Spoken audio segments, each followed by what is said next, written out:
Hello friends, नमस्कार। एक बार फिर स्वागत करेंगे आपके अपने यूट्यूब चैनल जीडीएस जी के क्लासेस में। तो दोस्तों, आज के इस वीडियो में हम आरपीएफ एसआई कांस्टेबल 2024 के एग्ज़ाम के लिए जनरल नॉलेज के इम्पोर्टेंट क्वेश्चंस को देखेंगे, जो आपके एग्ज़ाम की दृष्टि से काफ़ी ज़्यादा इम्पोर्टेंट है। तो दोस्तों, वीडियो अच्छी लगी तो वीडियो को लाइक करिएगा, वीडियो को शेयर करिएगा और चैनल को सब्सक्राइब करिएगा। तो स्टार्ट करेंगे आज के पहले क्वेश्चन से। सबसे पहला क्वेश्चन आपके स्क्रीन पे दिख रहा है कि भूदान आंदोलन किसने शुरू किया था। तो दोस्तों, यहाँ पे भूदान आंदोलन की बात की गई है। ये काफ़ी ज़्यादा इंपॉर्टेंट क्वेश्चन रहेगा आपके एग्जाम की दृष्टि से। तो भूदान आंदोलन की बात अगर जो हम करेंगे तो इसकी जो शुरुआत यानी इसको शुरू किया था विनोबा भावे ने। ठीक है, विनोबा भावे ने जो आपका भूदान आंदोलन है इसको सबसे पहले स्टार्ट किया था। तो राइट आंसर यहाँ पे आपका जो विकल्प बी होगा सही उत्तर हो जाएगा। नेक्स्ट क्वेश्चन की बात करेंगे कि डिस्कवरी ऑफ इंडिया पुस्तक के लेखक कौन है। तो भारत की खोज जो पुस्तक है, हिंदी वर्जन इसका, ठीक है, या डिस्कवरी ऑफ इंडिया जो ये पुस्तक है, इसकी खोज किसके द्वारा की गई थी, ये आपका क्वेश्चन है। काफ़ी ज़्यादा इंपॉर्टेंट ये भी आपके एग्जाम की दृष्टि से क्वेश्चन है। तो दोस्तों, इसका सही उत्तर हो जाएगा जवाहरलाल नेहरू। ठीक है, जवाहरलाल नेहरू की बात करेंगे तो ये भारत के प्रथम आपके प्रधानमंत्री भी रहे। ठीक है, first prime minister of India Jawaharlal Nehru, और इन्हीं के द्वारा लिखी गई पुस्तक का नाम था डिस्कवरी ऑफ इंडिया। तो राइट आंसर इस क्वेश्चन का हो जाएगा आपका विकल्प बी कि डिस्कवरी ऑफ इंडिया पुस्तक के लेखक कौन है। तो इसके आपके हो जाएंगे चचा नेहरू। इनको प्यार से बच्चे चाचा के नाम से संबोधन करते थे। ठीक है, इनके जन्म दिवस को बाल दिवस के रूप में भी मनाया जाता है, सभी लोग जानते हैं 14 नवंबर को। तो याद रखिएगा, जब आपके क्वेश्चन में आता है कि बाल दिवस कब मनाया जाता है तो 14 नवंबर को। ठीक है, और 14 फरवरी को क्या मनाया जाता है, वैलेंटाइन डे।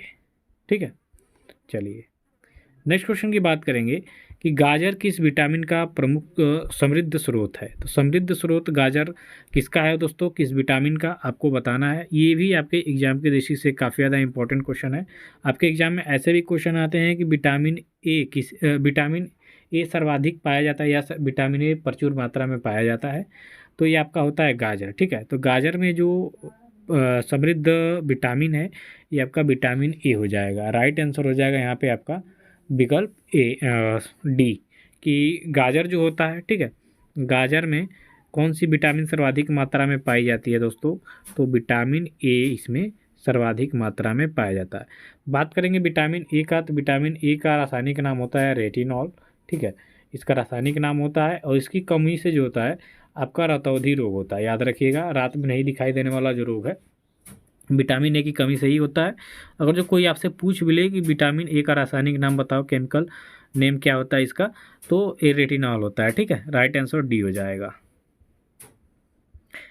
अगले क्वेश्चन की बात करेंगे कि द्वीपों की सर्वाधिक संख्या किस महासागर में देखने को मिलती है।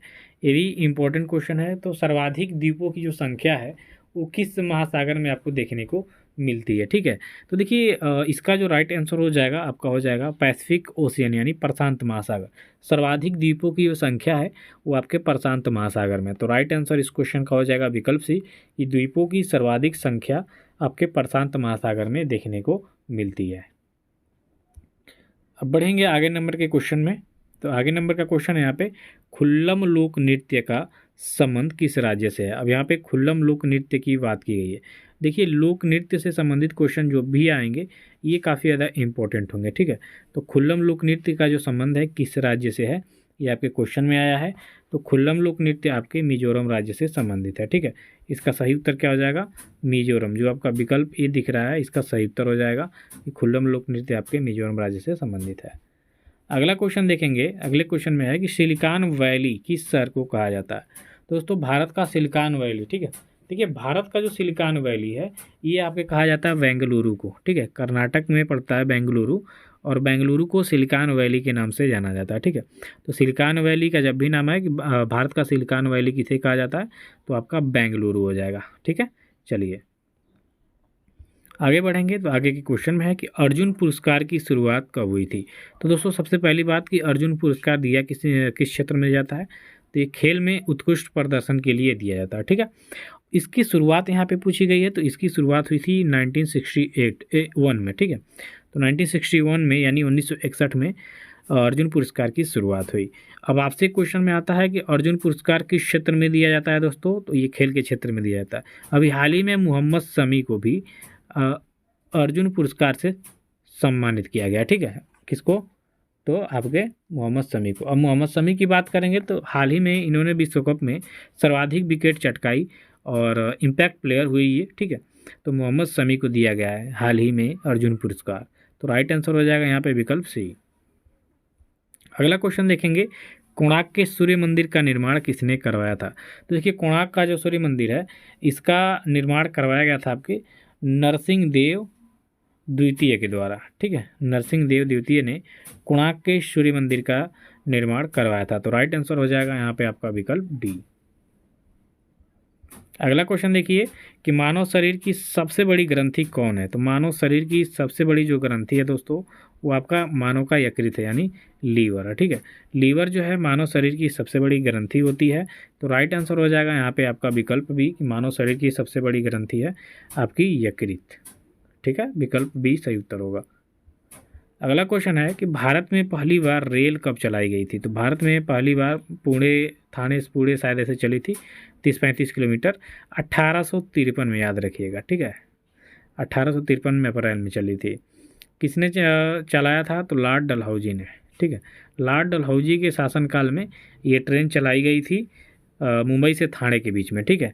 तो राइट आंसर हो जाएगा यहाँ पे आपका विकल्प है 1853 की भारत में पहली बार जो रेल है वो चलाई गई थी 1853 में लॉर्ड डलहौजी के शासनकाल में, ठीक है। लॉर्ड डलहौजी याद रखिएगा।